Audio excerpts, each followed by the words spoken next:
kami sudah dilatih.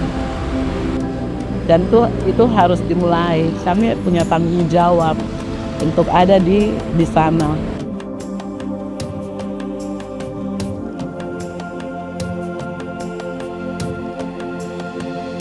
Bayangkan kalau mereka misalnya di Maibrat, di kabupaten lain ya, walaupun kita anggap dekat, tapi mereka harus sewa mobil.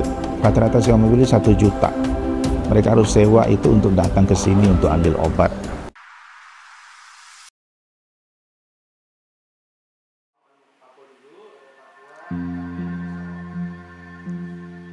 Hari ini kita merayakan Hari Kemerdekaan Indonesia. Hari di mana kita mengenang perjuangan, menghargai kebebasan, dan menatap masa depan dengan harapan. Tapi, di balik semangat merah putih, ada kenyataan yang gak boleh kita lupakan. Bahwa kemerdekaan sejati bukan hanya soal bebas dari penjajahan, tapi juga bebas dari penyakit yang mengancam hidup jutaan rakyat, seperti tuberkulosis. Indonesia masih berada di posisi kedua tertinggi kasus TB di dunia. Dan untuk mengubah keadaan, kita harus mulai dengan memahami apa yang sebenarnya terjadi di lapangan. Itulah sebabnya kami memutuskan untuk mulai perjalanan melihat langsung kondisi TB di Indonesia yang kita mulai dari ujung timur Indonesia.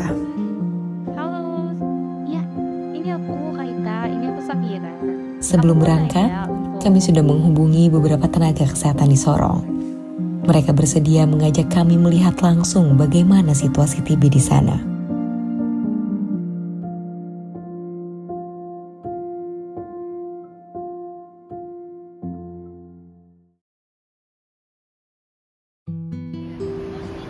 Banyak orang yang datang ke Papua untuk melihat keindahannya. Tapi kali ini kami datang untuk mendengar cerita yang tak selalu muncul di layar tapi nyata dirasakan. Ladies and gentlemen, welcome to Jovini Edward Otto di Airport Al Sorong. Selamat datang di Sorong, Papua. Salah satu titik penting di Papua di mana banyak pasien dari berbagai daerah yang datang untuk melakukan pengobatan. Selamat datang di Papua. Dadah. Sorong, kota terbesar di Papua setelah Jayapura, merupakan ibu kota dari Papua Barat Daya dan tentunya gerbang awal menuju Pulau Papua ini. Perjalanan kami dimulai dengan banyak tanda tanya. Dan kami rasa jawabannya ada di tempat paling nyata, rumah sakit. Disinilah kami berharap bisa melihat dari dekat perjuangan orang-orang yang berada di garis depan melawan tuberkulosis. Tenaga kesehatan bukan hanya bekerja memberi obat. Mereka adalah orang-orang yang berdiri paling dekat.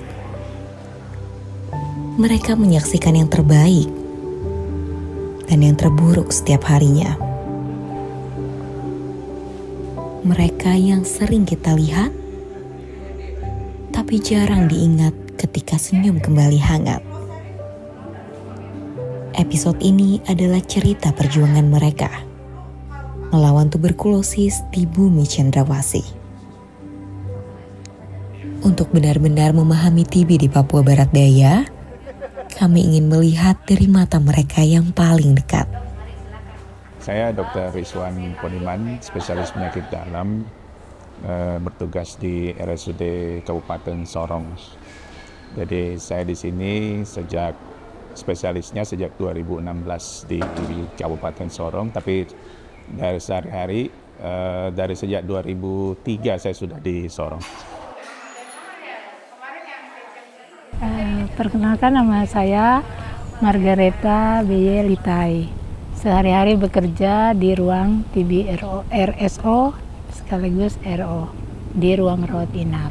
Sebelumnya bekerja juga di ruang TBSO dan TB RO Poli. rawat jalan. Iya. Nama saya Agustina Carolina Akroya. Saya perawat di Poli TB Dots, RSUD Kabupaten Sorong. Dari 2017 berarti sekitar hampir 7-8 tahun. Iya, ditugaskan karena pas saat itu ada beberapa teman yang diarahkan untuk di TB, karena waktu itu kita ada baru TB RO 2014, kemudian kan petugasnya cuma 2, jadi harus ada yang tambah. Jadi saya ini sama kepala ruangan pindah ke TB. Nama saya Marta Julanda Stroyer. Sehari-hari bekerja di Poli TBRO RSUD Kabupaten Sorong sebagai perawat di Poli TBRO. 2014 ya, kami diutus untuk dilatih. 3 orang, saya, Suster Rita, dan Dokter Esther, itu untuk persiapan TBRO, itu berangkat ke Bandung, pelatihan pertama di sana. Di sini, kami mulai mencari tahu seberapa luas dampak yang ditinggalkan TB di Papua. Karena setiap angka punya wajah, dan setiap wajah punya cerita. Ya, TB masih menjadi nomor 1 ya untuk penyakit infeksi. Selain penyakit infeksi yang lain, ada malaria, ya, ada ISPA, ada pneumonia. TB juga termasuk salah satu yang paling banyak di Sorong ya. Ya, karena kita rumah sakit rujukan ya, jadi kebanyakan kasus-kasusnya yang datang ke sini memang kasus-kasus yang berat, yang sudah complicated ya, apalagi sudah dengan HIV, dengan gizi buruk, dewasa, orang tua juga ada, bahkan anak-anak juga ada. Tapi yang kebanyakan ya usia-usia dewasa lah, remaja dewasa. Banyak ya, kalau yang lansia juga banyak dengan komplikasi, tapi kebanyakan komplikasi. Jadi dari poli dalam, mereka datang pemeriksaan, ada batuk, dokter langsung meng-eye screening, terutama yang ada DM.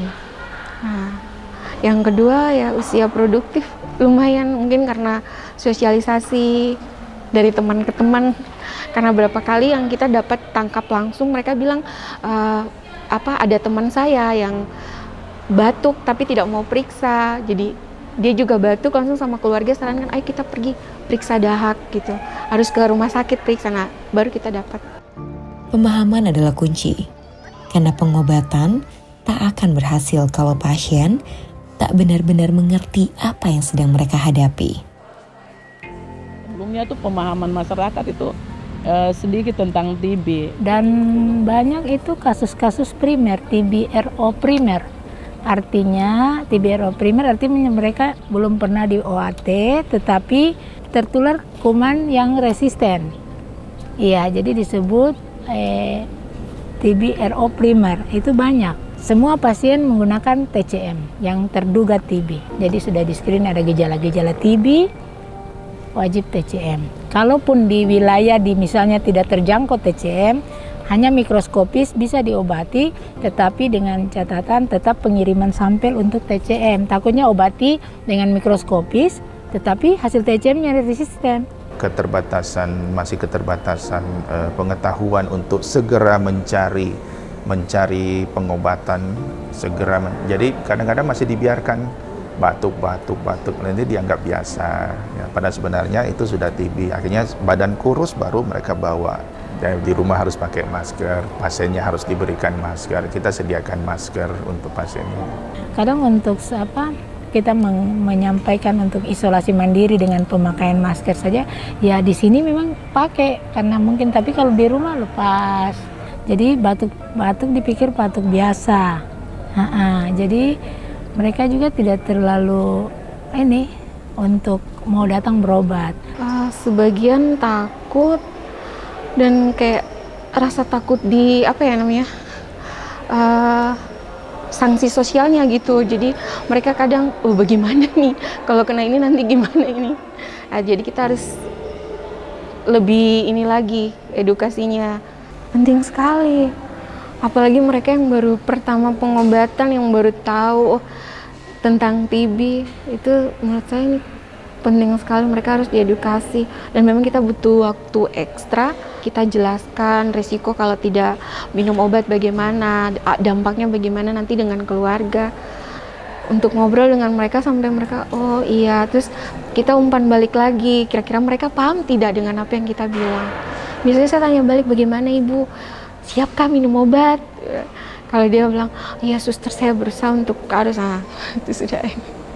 Jadi mereka atau pikirnya penyakit turunan, padahal kan itu penyakit yang didapat. TB itu penyakit yang didapat, bukan penyakit turunan. Jadi didapat dari orang yang ada penyakit TB tapi tidak diobati. Dan untuk kasus TB ya banyak putus karena memang begitu. Ada juga kami sudah obati, mau kembali tidak, mereka lanjut dengan ramuan. Mereka lebih ke penyakit keturunan gitu dibilang. Karena kan satu keluarga, dia punya mama pengobatan, adanya pengobatan. Ini mungkin penyakit keturunan. Jadi kita harus jelaskan, tidak, ini bukan keturunan. Ini karena ada kontak satu rumah dengan yang sakit, terus yang lainnya tidak mau periksa. Salah satu syaratnya tuh kami undang keluarganya juga. Keluarganya. Terus kami jelaskan tentang apa itu TB, pemahaman tentang mereka, obatnya seperti apa, bagaimana efek samping obat, apa yang nanti akan dialami selama pengobatan, itu semua kami jelaskan. Rata-rata sih menerima ya, karena memang kondisinya yang memang sudah berat. Ya mau tidak mau mereka harus terima pengobatan. Yang agak sulit biasanya pada saat kita akan men-screening ke keluarga.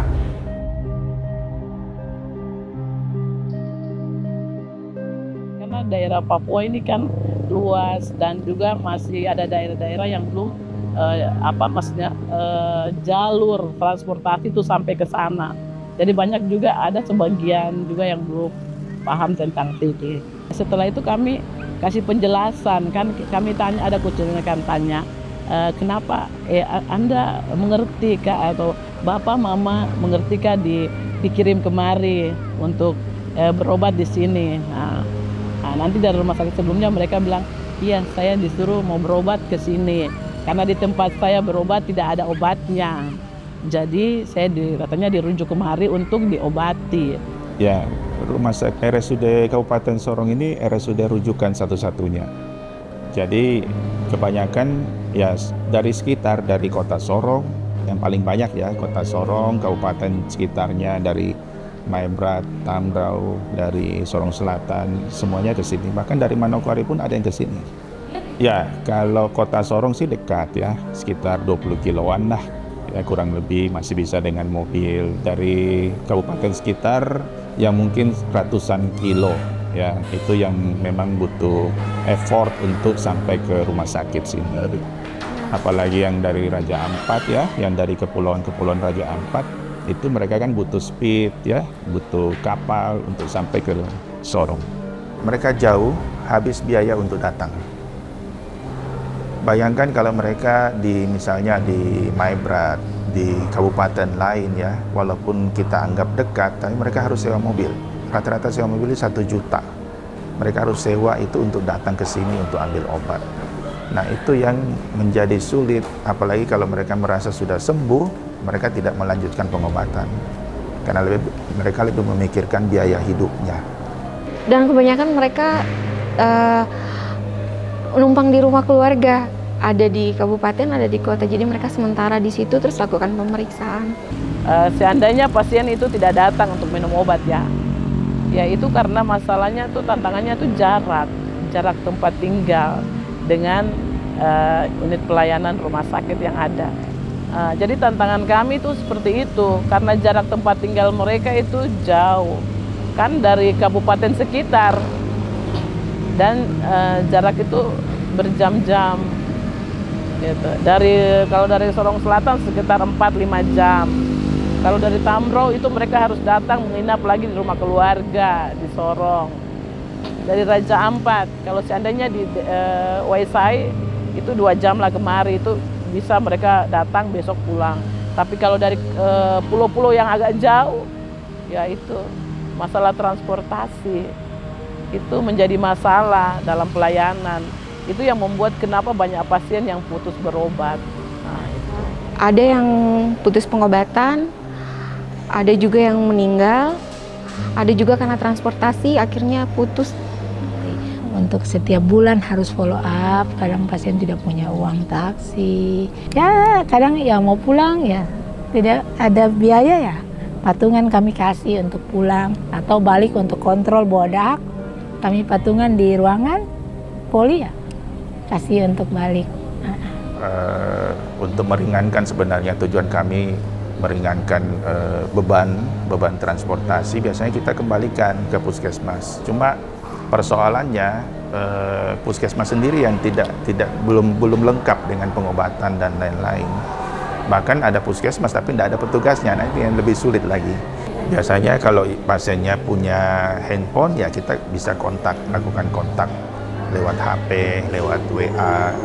Kalau pasiennya punya, kalau pasien tidak punya, ini yang jadi susah. Kalau kita petugas TB, kita kan harus bagi nomor ke ini. Jadi saya kadang dikontak sampai malam juga dikontak. Susah ini bagaimana saya mau minum obat tapi saya sudah terpaksa edukasi lagi, jelaskan lagi, akhirnya mau. Jadi di HP itu pasien semua. Jadi tentang mau telepon, mau WA, kalau ada efek samping yang ini belum bisa datang, kasih tahu. Atau misalnya obatnya ini, terus bukan kita membiasakan, tidak, karena kita lihat kan pasien dengan tingkat ekonomi. Jadi kalau satu hari saja pasien tidak datang, itu langsung kami hubungi. Semua pasien yang datang, dari awal mereka datang di rumah sakit, itu kami sudah minta nomor HP-nya dan keluarga yang mendampingi, keluarga terdekat. Lewat nomor itu kalau pasien tidak datang, kami bisa kontak. Dan kalau kami informasikan kalau seandainya ada efek samping berat, kami dihubungi, biar malam pun dihubungi. Tapi sebenarnya ini adalah tugas bersama, tugas lintas sektoral sebenarnya, pemerintah. Ya, karena persoalan TB itu bukan cuma persoalan klinis ya, sembuh tidak sembuh dikasih obat, tapi tidak banyak persoalan yang lain, makannya, ya gizinya, kemudian masalah sosialnya, pendapatannya untuk berobat bagaimana, itu yang harus bagaimana diusahakan supaya penyakit ini bisa kita tuntaskan. Di balik lelah yang mereka pendam, masih ada harapan yang mereka genggam. Untuk pasien, untuk Papua, dan untuk Indonesia. Minum obat secara teratur, karena TB itu bisa sembuh. Ya, TB itu bisa sembuh. Yang penting kalian bisa minum obat secara teratur. Jadi kalau kalian sembuh, masyarakat di sekitar kalian, keluarga kalian itu juga bisa lebih sehat. Ya, jangan ragu untuk kita screening TB. Silakan datangi vaskes yang terdekat untuk minta untuk di screening TBC-nya. Keluarga berperan penting dalam motivasi, mengawasi menelan obat. Yang penting saya pikir keluarga itu ada dukungan. Kemudian keluarga mengerti, itu mudah menyampaikan untuk yang sakit. Setiap pasien yang berobat harus sampai tuntas dan dinyatakan sembuh. Itu menjadi harapan kami. Tetap semangat. Kalian tidak sendiri. Jadi kita bisa sama-sama untuk memutus penularan TB sehingga Indonesia bisa bebas dari TB. Perjalanan ini membuka mata kami bahwa perjuangan melawan TB gak berdiri sendirian. Di balik pasien yang bertahan, ada tenaga kesehatan yang terus menjaga jalan. Perjalanan ini juga mengingatkan kami, dan mungkin juga kamu sahabat TB, bahwa setiap wilayah punya tantangannya sendiri. Akses yang tak mudah, pemahaman yang belum utuh, tapi satu kesamaan, semangat berjuang untuk sembuh dan menyembuhkan. Ya, tanggung jawab mental terbeban untuk apa yang sudah kami dilatih untuk implementasi, itu aja. Kami sudah dilatih. Itu hal yang harus itu menjadi acuan awal bahwa kami sudah dilatih dan itu harus dimulai. Kami punya tanggung jawab untuk ada di sana. Papua itu bukan hanya indah, ia bernyawa. Manusianya paling berharga. TB memang musuh lama, tapi selama masih ada yang berdiri dan peduli, selalu ada harapan untuk menang bersama.